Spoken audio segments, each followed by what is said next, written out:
अरे, कृष्ण ने इतना विशाल पर्वत क्यों उठा लिया? इसका रहस्य जानने के लिए देखिए यह कथा। वृंदावन गांव की सुबह बहुत ही प्यारी थी। सूरज की सुनहरी किरणें धीरे धीरे पेड़ों और मिट्टी पर पड़ रही थीं। गायें अपने अपने घास चर रही थीं, बच्चे खेल रहे थे और महिलाएं रसोई में व्यस्त थीं। गांव के लोग अपने अपने काम में मग्न थे। इस समय की शांति में सिर्फ खेतों में काम करने वालों की आवाज और बच्चों की हंसी सुनाई देती थी। एक दिन गांव में चर्चा शुरू हुई। कुछ लोग कहते हैं, इस बार हमें इंद्रदेव की पूजा करनी चाहिए, वही बारिश और फसलों के लिए जिम्मेदार है। लोग मंदिर में इंद्रदेव की पूजा करने लगे, लेकिन कृष्ण को यह बात बिल्कुल पसंद नहीं आई। उन्होंने मुस्कुराते हुए कहा, अरे दोस्तों, क्यों हम इंद्रदेव से डर रहे हैं? हमारे पास गोवर्धन पर्वत है। ये हमारे खेत, हमारी गायों की घास और हमारे घर की रक्षा करेगा। क्यों ना हम इसका ही पूजा करें? कुछ लोग हैरान होकर पूछते हैं, क्या कोई पर्वत पूजा का काम कर सकता है? क्या इससे कुछ होगा? कृष्ण ने धीरे से कहा, देखो, इंद्र चाहे कितने भी बड़े क्यों ना हो, अगर हम अपनी मेहनत और अपने साधनों की रक्षा करें तो कोई भी शक्ति हमें हिला नहीं सकती। हमारा पर्वत हमारी सुरक्षा है। यह हमारे गांव, हमारी गायों और हमारे खेतों को बचाएगा। यही हमारी असली ताकत है।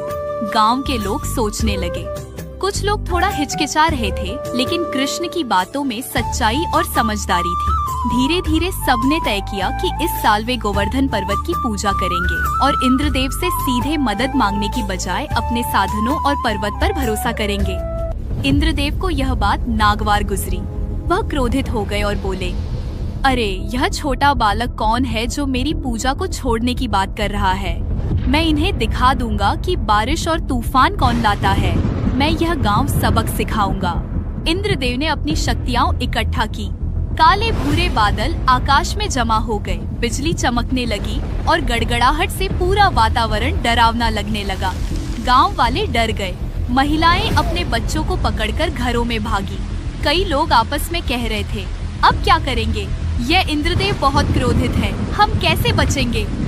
कृष्ण ने मुस्कुराते हुए सभी को समझाया, डरो मत, सब लोग गोवर्धन पर्वत के नीचे आ जाओ। मैं इसे अपनी हथेली पर पकड़ लूंगा। यहाँ हम सुरक्षित रहेंगे।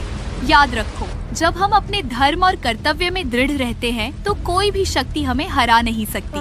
और फिर कृष्ण ने अपने छोटे छोटे हाथों से गोवर्धन पर्वत उठा लिया। वह दृश्य अद्भुत था। गांव वाले आश्चर्यचकित थे। एक आदमी चौंक कर कहता है, अरे, यह कैसे संभव है? कृष्ण ने तो पर्वत उठा लिया। कृष्ण ने मुस्कुराते हुए कहा, चलो सब लोग अंदर आ जाओ, मैं इस पर्वत को ढाल बनाकर रखूंगा। तुम सब सुरक्षित रहो। जैसे ही कृष्ण ने पर्वत उठाया, इंद्रदेव ने गरजते हुए भारी बारिश शुरू कर दी। बिजली चमक रही थी, हवा तेज चल रही थी और बादल बहुत काले और डरावने लग रहे थे। गांव वाले डर के मारे कांप रहे थे। एक औरत अपने बच्चे को लेकर कहती है, कृष्णा, हमें क्या करना चाहिए? यह तो बहुत तेज बारिश है। कृष्ण कहते हैं, डरो मत, सब लोग मेरे पास आओ। ये पर्वत हमें बचाएगा। यह हमारी सुरक्षा है। भरोसा रखो, मैं सब संभाल लूंगा। बारिश तेज हो रही थी।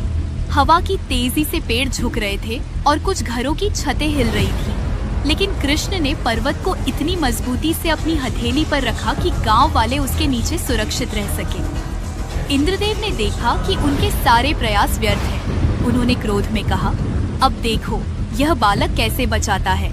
मैं इतनी बारिश भेजूंगा कि सब बह जाए।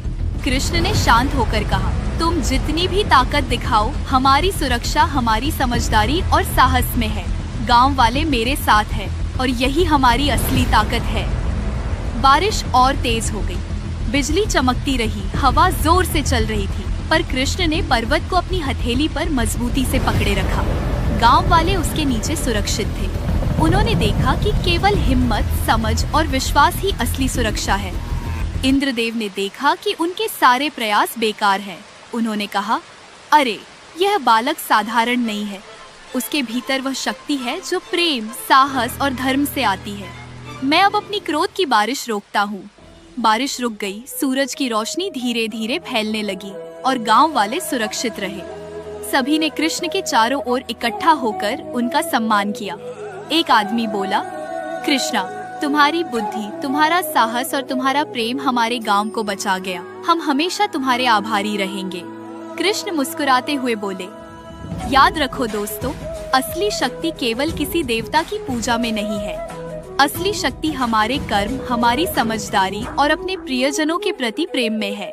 जब हम अपने काम और जिम्मेदारी के प्रति सचेत रहते हैं तो कोई भी मुश्किल हमें हरा नहीं सकती। तब से गांव वाले हर साल गोवर्धन पर्वत की पूजा करने लगे। उन्होंने समझ लिया कि केवल किसी बाहरी शक्ति पर भरोसा करने से कुछ नहीं होता। अपनी समझ, हिम्मत और मेहनत से हर संकट को टाला जा सकता है। दोस्तों, यह कहानी हमें दिखाती है कि कभी भी किसी बड़ी ताकत से डरकर अपने कर्तव्य से पीछे मत हटो।